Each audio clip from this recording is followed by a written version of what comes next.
Warn buffet ప్రపంచ ప్రఖ్యాత పెట్టుబడిదారుడు. ప్రపంచ కుబేరుల్లో టాప్ 10లో ఆయన ఒకరు. ఈయన కొన్ని అద్భుతమైన సూత్రాలని మన కోసం అందిస్తున్నారు. పేదవాడు పేదవాడిగానే ఎందుకు ఉండిపోతున్నాడు? ఎందుకు దివాలాలు తీస్తున్నాడు? దానికి అనుసరించాల్సినటువంటి అంశాలేంటి? ఎక్కడ తప్పు చేస్తున్నాడు? ఎలా తప్పు చేస్తున్నాడు? ఏమాత్రం ఎదగకుండా అదే కష్టాల ఊబిలో కూరుకుపోవడానికి ఉన్న కారణాలు ఏంటి? అనే విషయాల మీద కొన్ని అద్భుతమైనటువంటి అంశాల్ని ఆయన ప్రస్తావించడం జరిగింది. ఈయనకి ఎంతోమంది కోట్లలో అభిమానులు కూడా ఉన్నారు వార్న్ బఫెట్‌కి. ఆయనకున్నటువంటి అనుభవంతో చెప్తున్న అద్భుతమైన సూత్రాలు అని చెప్పొచ్చు. సో, వార్న్ బఫెట్ ఒక సామాన్యుడు అదే పేద తరగతిలో, అలాగే మధ్య తరగతిలో అలానే ఉండిపోవడానికి ఉన్న రీజన్స్ ఏంటి? వాళ్ళు ఎక్కడ తప్పు చేస్తున్నారు? అనే విషయం మీద కొన్ని అంశాలని చాలా చక్కగా ప్రస్తావించారు. అలా గనక చేస్తే వీళ్ళు కూడా ధనవంతులుగా అయ్యే అవకాశాలుంటాయి. జీవితం ఎప్పుడూ చాలా సేఫ్‌గా, రక్షణలో ఉంటుంది. ఒత్తిడిలకి దూరంగా ఉండొచ్చు. ఈ అలాగే ఆర్థికంగా స్థిరపడొచ్చు అని చెప్తున్నారు. ఇంతకీ ఆ అంశాలు ఏంటి అనే విషయానికొస్తే ఫస్ట్ ఆయన చెప్తున్నటువంటి విషయం ఏంటంటే షో ఆఫ్. జనానికి చూపించుకునే ప్రయత్నం చేయటం. దీన్ని చెయ్యొద్దు అని చెప్తున్నారు. జనం కోసము మీరు ఏదో చూపించుకునే ప్రయత్నం చేయడానికి అధికమైన ఖర్చులు పెట్టొద్దు. మీకున్న పరిస్థితులను బట్టి, మీకున్న మీ రాబడులను బట్టి, మీ అవసరాలను బట్టి, అవసరానికి మించి ముందుకు వెళ్ళొద్దు. మీ అవసరానికి లోబడే మీ జీవితాన్ని నిర్ణయించుకోవాలి. అక్కడే డబ్బులు ఖర్చు పెట్టాలి. ఇష్టానుసారం డబ్బులు ఖర్చు పెడితే, షో ఆఫ్‌లకి డబ్బులు ఖర్చు పెడితే, దానివల్ల ఎలాంటి ప్రయోజనం ఉండకపోగా ఆర్థికంగా ఎదగాలి అనుకున్న దానికి బ్రేక్ పడుతుంది. ఈ విషయం తెలియక ఎంతోమంది చేస్తున్నటువంటి చిన్న చిన్న తప్పులే వాళ్ళని జీవితంలో ఉన్నత స్థాయికి ఆర్థికంగా స్థితిమంతులను చేయకుండా ఉండిపోవడానికి కారణమవుతున్నాయి అంటున్నారు. వాటిలో ఇలా బయట జనానికి చూపించుకోవాలి అనే విషయంలో ఎక్కువగా ఖర్చు పెట్టడం, బ్రాండెడ్లకి అలవాటు పడటం. అంటే బ్రాండ్స్కి మేము చేసుకోవద్దా, మేము కొనుక్కోవద్దా, మేము చూపించుకోవద్దా. ఈ చూపించుకోవద్దా అనేది ఏదైతే ఉందో, ఒక హై ప్రొఫైల్ మెయింటైన్ చేయడానికో, జనానికి చూపించుకోవాలనే ఇదితోనో, నీ స్టేటస్ని ఈ రకంగా ఎలివేట్ చేసుకోవాలనే ఉద్దేశంతోనో చెయ్యొద్దు. అది నీకు అవసరమా? ఎస్, అవసరమైతే మాత్రమే నువ్వు దాని మీద ఇన్వెస్ట్ చేయి, ఖర్చు పెట్టు. అవసరం లేదనుకోండి, ఖర్చు పెట్టద్దు. ఉదాహరణకి నీకు బ్రాండెడ్ అవసరమా కాదా? ఇప్పుడు నీవున్న జీవితానికి అది ఎంతవరకు అవసరం? నీకున్న పరిధి ఏంటి? నీ బడ్జెట్ ఏంటి? దానికి అనుగుణంగానే నీ యొక్క ఖర్చు అనేది ఉండాలి. అలా కాకుండా బ్రాండెడ్ మాయలో పడి వచ్చిన డబ్బుని వచ్చినట్టుగా ఖర్చు పెట్టుకుంటూ పోతే, ఒక బ్రాండ్ అనే కాదు, అది ఒక కార్ను కొనుక్కోవాలన్నా, ఒక ఇల్లు కొనుక్కునే విషయంలోనే, ఏ విషయంలో అయినా సరే మన పరిధిని దాటొద్దు. ఫస్ట్ నేర్చుకోవాల్సింది అది. పరిధిని దాటకుండా నీ లిమిట్లో నీవు నీ ఆర్థిక స్థిరత్వం కోసం కొంత ప్లాన్ చేసుకోవాల్సిన అవసరం ఉంటుంది. డబ్బులు ఉన్నాయి కదా అని సరే ఈ నెల ఏముందో ఒక 10,000 పోతే పోనీ అని చెప్పేసి ఎక్కువగా ఖర్చు పెట్టడం వల్ల నీకు రూపాయి అనేది మిగలకుండా పోతుంది. దాంతోనే ఇబ్బందులు అనేవి మొదలవుతాయి. ఇలా చిన్నగా మొదలై అదే పెద్దగా మారుతుంది. ఆ తర్వాత వెనుతిరిగి చూసుకుంటే ఒక్క రూపాయిని కూడా దాచలేనటువంటి పరిస్థితి వస్తుంది. అందుకే షో ఆఫ్‌లకి ప్రాధాన్యత ఇవ్వకండి. లేదు నీకు కారు అవసరమా? కొను. నీ బడ్జెట్ ఏదైతే ఉందో, నీ స్టేటస్ ఏదైతే ఉందో, నీ సంపాదన ఏదైతే ఉందో దానికి అనుగుణంగా ఒక కారు కొనుక్కో. అది నీ అవసరానికి ఎంత ఉపయోగపడుతుంది? నీకు ఇప్పుడు కారు అవసరమా? ఖచ్చితంగా అవసరం అనుకుంటే ఖచ్చితంగా కొనుక్కోవాలి. కానీ అది ఏ స్థాయిలో కొనుక్కోవాలి? ఒక నీ తాహతును మించి కొనుక్కున్నట్లయితే నీ వచ్చే డబ్బంతా వాటి ఈఎంఐలకే వెళ్ళిపోతుంది. కాబట్టి ఈ బ్రాండ్ల విషయంలోనో, షో ఆఫ్‌ల విషయంలోనో ఒక గొప్ప బ్రాండ్‌ను కొనుక్కుంటే ఆ బ్రాండ్ వల్ల నీ స్టేటస్ పెరుగుతుందనుకునో అనవసరపు ఖర్చు అనేది పెట్టొద్దు. 5,00,000 కొనే కారుతో నీ జీవితం వెళ్ళిపోతుందంటే 5,00,000 కారే కొను. అబ్బే లేదు నాకు సౌకర్యం కావాలి, లేకపోతే నలుగురిలోనూ నాకు కూడా పెద్ద కారు ఉండాలి అని 10,00,000 15,00,000 పెడుతూ పోతే దానికి ఈఎంఐలు కట్టడానికే నీ జీతం సరిపోతుంది.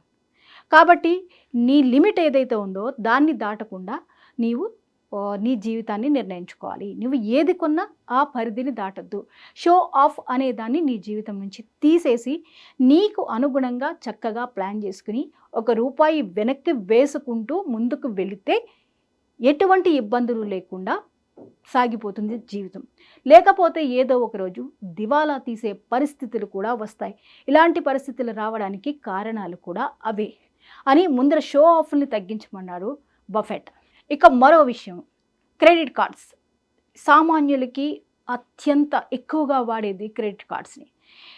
అవసరానికి వెంటనే తీసి దానిని మనం వినియోగిస్తూ ఉంటాం. అప్పటికప్పటి అవసరాన్ని తీర్చేసుకోవడానికి క్రెడిట్ కార్డుని విచ్చలవిడిగా వాడతాం. ఈ క్రెడిట్ కార్డ్‌ను కూడా వాడడం అనేది నేర్చుకోవాలి. అసలు వీలైనంత వరకు క్రెడిట్ కార్డ్‌ని మన నుంచి దూరంగా పెడితే అది చాలా చాలా మంచిది. ఎందుకంటే ఈ క్రెడిట్ కార్డ్ ఈఎంఐలకి కట్టడానికే మొత్తం మీ జీతం అంతా వెళ్ళిపోతుంది. లేదు, మీరు ఏదైతే కొన్నారో అంతా మీకు కట్టగలిగే కేపబిలిటీ ఉందా? ఈ నెల 20,000తో ఒక వస్తువుని మీరు క్రెడిట్ కార్డ్ ద్వారా పర్చేస్ చేశారు. ఆ 20,000 మీకు కట్టగలిగే స్తోమత ఉందా? అది లేనప్పుడు ఏం చేస్తున్నాం? దానికి మినిమమ్ డ్యూ ఒకటి కట్టుకుంటూ వెళ్తున్నాం. ఈ మినిమమ్ డ్యూ ఎప్పుడైతే కట్టుకుంటూ వెళ్తున్నారో అప్పుడు వాళ్ళకి చెల్లించే వడ్డీని ఎక్కువైపోతుంది. ఇక్కడ అప్పు తీరదు, మీ పాకెట్‌లో డబ్బు కనిపించదు. మినిమమ్ డ్యూలు కట్టుకుంటూనే మీకు అక్కడ శాశ్వతంగా ఆ క్రెడిట్ కార్డ్ బిల్లు అప్పు అనేది అక్కడే ఉండిపోతుంది. దీనివల్ల ఈ బిల్లులు కట్టాలి అనే దానివల్ల దాని ఒత్తిడి కూడా పెరుగుతూ ఉంటుంది. అలా కాకుండా అసలు దాన్ని పక్కన పెడితే, లేదు నీ దగ్గర 10,000 కట్టగలవు అన్నప్పుడు 10,000 పరిధిలోనే నువ్వు షాపింగ్ చేసుకో. 10,000 పరిధిలోనే మళ్ళీ దాన్ని పే చేసుకోగలిగినప్పుడే ఆ లిమిట్‌లోనే చేయాలి. కార్డ్ ఉంది కదా అని 20,000, 30,000 నువ్వు కట్టలేకపోయినా ఆ క్షణానికి కొనాలనిపించి కొనేసి క్రెడిట్ కార్డ్‌ని స్వైప్ చేసేస్తే నెల వచ్చేసరికి దాన్ని పే చేసేసరికి తడిసి మోపెడవుతుంది. దాంతో మళ్ళీ ఆర్థికపరమైన ఇబ్బందులు అవుతాయి. కాబట్టి వీలైనంత త్వరగా క్రెడిట్ కార్డులకి దూరంగా ఉండడం మంచిది. లేతే 30% ఇంట్రెస్ట్‌లకే పోతుంది. దాన్ని మనం ఫుల్ స్టాప్ చేయాలి. దాన్ని కట్ చేసుకుంటే కొంతవరకు సేఫ్ అవుతాం. అలా క్రెడిట్ కార్డ్‌ని వాడకుండా ఉన్న దాంట్లోనే ఖర్చు పెట్టుకోవడానికి అలవాటు పడి ఆ లైఫ్‌ని లీడ్ చేస్తేనే అవి లేకుండా ఎంత ప్రశాంతంగా ఉండొచ్చో అనేది మీకు అర్థమవుతుంది. సో క్రెడిట్ కార్డులు ఉన్నాయి కదా అని వాడేసి అవసరానికి మించిన ఖర్చులకి స్వైప్ చేసేసి ఆ తర్వాత మినిమమ్ డ్యూలు కట్టుకుంటూ అప్పులు పెంచుకుంటూ పోతూ మీ జీతం అంతా కూడా ఇంట్రెస్ట్లకే కట్టుకుంటూ అసలు అప్పు అక్కడే ఉంటూ ఇబ్బందులు పాలవద్దు. నెల వచ్చేసరికి మీ జేబులో ఒక్క రూపాయి కూడా లేకుండా పోవడానికి ఇటువంటి కారణాలే. నెల వచ్చేసరికి వచ్చే ఈఎంఐలు, క్రెడిట్ కార్డ్ బిల్లులు వీటిల్లో మన కంట్రోల్ ఉన్నట్లయితే చాలా తేలికగా మనం ఆర్థిక స్థిరత్వాన్ని పొందగలుగుతాం. వాటిని ఖర్చు పెట్టే ముందర ఆ రూపాయిని దాచే ప్రయత్నం చేశారనుకోండి, ఆపత్కాలంలో ఆ డబ్బే ఆదుకుంటుంది. మిమ్మల్ని అప్పుల పాలవకుండా చూస్తుంది. కాబట్టి షో ఆఫ్‌లు, కొనాలి అనేటువంటి కోరికలు, ఉత్సాహాలు వీటన్నిటిని కంట్రోల్ చేసుకోవాల్సిన అవసరం ఉంది. వీలైనంత వరకు ఈ క్రెడిట్ కార్డుల్ని దూరంగా పెట్టడానికి ప్రయత్నం చేయండి. లేకపోతే మీ లిమిట్లో వాడుకోగలిగినంత మాత్రమే వాడుకుని దాన్ని క్లియర్ చేయగలిగితేనే ఆ లిమిట్ వరకు వెళ్ళి యూస్ చేసుకోండి. ది బెస్ట్ వీలైనంత వరకు వాడకపోవడం. ఎనీ ఎమర్జెన్సీ, కొన్ని ఎమర్జెన్సీని మనం కొన్ని సందర్భాల్లో తప్పని పరిస్థితులు కొన్ని ఉంటాయి. వాటికి వాడక తప్పని సమయంలో వాడుకోవడం వేరు. కానీ మన షాపింగ్ల పర్పస్ కానీ ఇంకొకటని లేదా జనానికి చూపించుకోవడానికి 1కి 2 కొనుక్కొని ఇబ్బందులు పాలై సమస్యలు తెచ్చుకునే కంటే కూడా, మెంటల్ టెన్షన్ పెంచుకునే కంటే కూడా వీలైనంత జాగ్రత్త చేసుకుంటూ పూర్తిగా మన కంట్రోల్లో ఉండాలి. ఖర్చు పెట్టడం అనేది మన కంట్రోల్లో ఉండాలి. ఏదైనా కొనడం అనే దాని మీద మనకి పూర్తి అవగాహన ఉండాలి. ఏం కొంటున్నాం, ఎందుకు కొంటున్నాం, దీని అవసరం ఏంటి? ఈ రోజున మీకు బైక్‌తో అవసరం తీరిపోతుంది అనే రోజున కారు దగ్గరికి మీరు వెళ్ళక్కర్లా.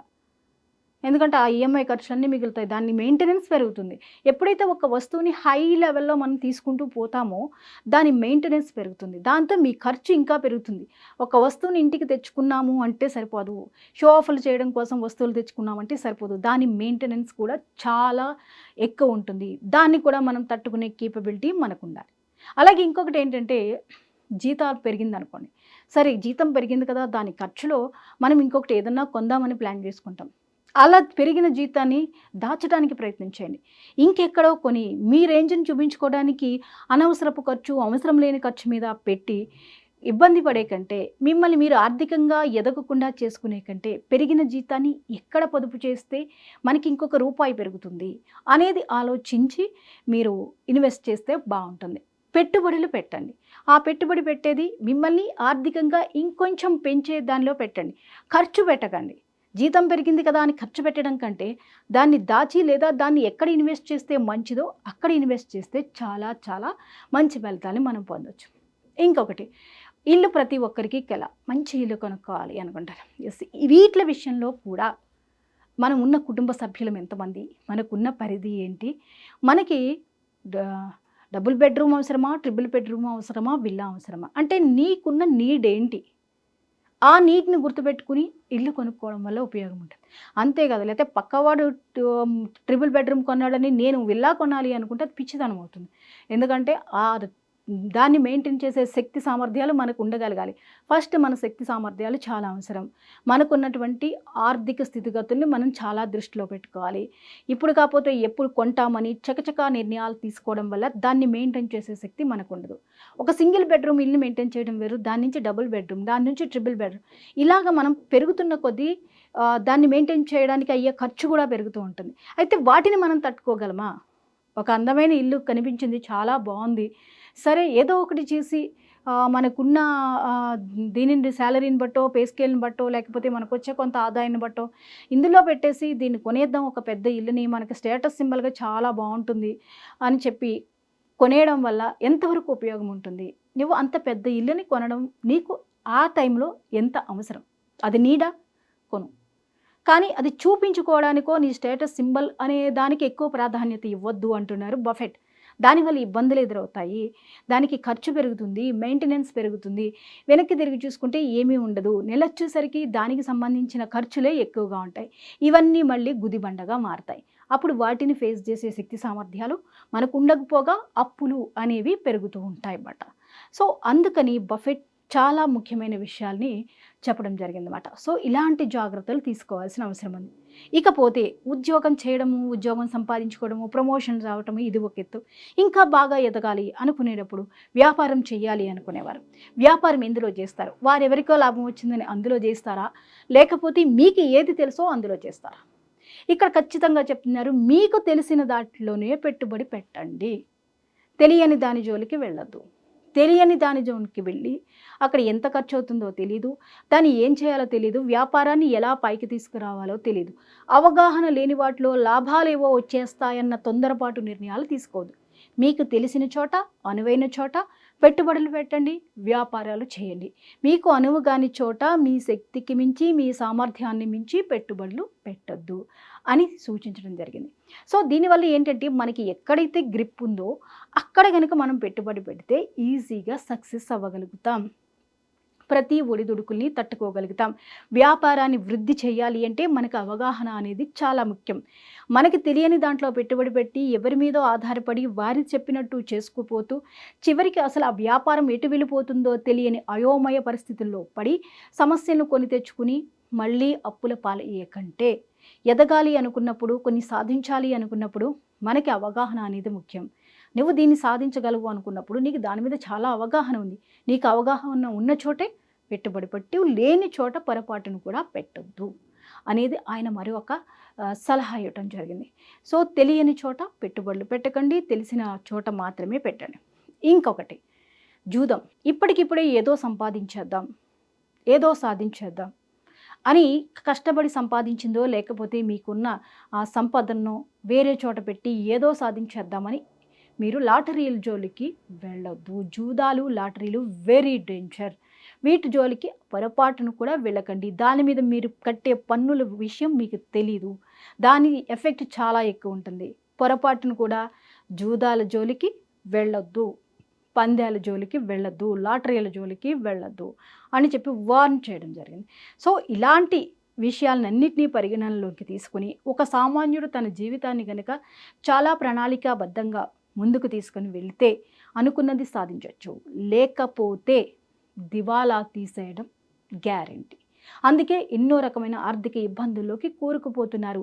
తెలియని వాటిలో పెట్టుబడి పెట్టడం, అప్పటికప్పుడు సంపాదించాలని లాటరీలకి, జూదాలకి, పందాలలోనూ ఇన్వెస్ట్ చేయడం ఇవి ఎంత ప్రమాదాన్ని తెచ్చిపెడతాయో మనకు తెలుస్తున్నది. అలాగే తలకు మించిన భారం, మనకు ఉన్న దానికంటే ఎక్కువ స్థాయిలో షో ఆఫ్లకి పోయి అవసరం లేని వాటి మీద కొని తర్వాత తలనొప్పులు తెచ్చుకోవడం, శక్తికి మించి క్రెడిట్ కార్డులను వాడటం, ఆ తర్వాత వాటికి మినిమం డ్యూలు కట్టుకుంటూ అప్పు తీర్చకుండా శాశ్వతంగా అప్పుల్లోకి మునిగిపోవడం, ఇలాంటివి చేయకుండా మన పరిధిని దాటకుండా చాలా జాగ్రత్తగా లైఫ్ని లీడ్ చేస్తూ మన స్టేటస్ని చాలా అందంగా తీర్చిదిద్దుకోగలిగితే, పొదుపు చేయగలిగితే, తెలిసిన చోటే పెట్టుబడులు పెట్టుకుంటూ ఒక్కొక్క అడుగు ముందుకు వేసుకుంటూ వెళితే మనం జీవితంలో సక్సెస్ సాధించవచ్చు. అది ఎప్పుడైనా మనకి విజయం అనేది మనకి సొంతమవుతుంది.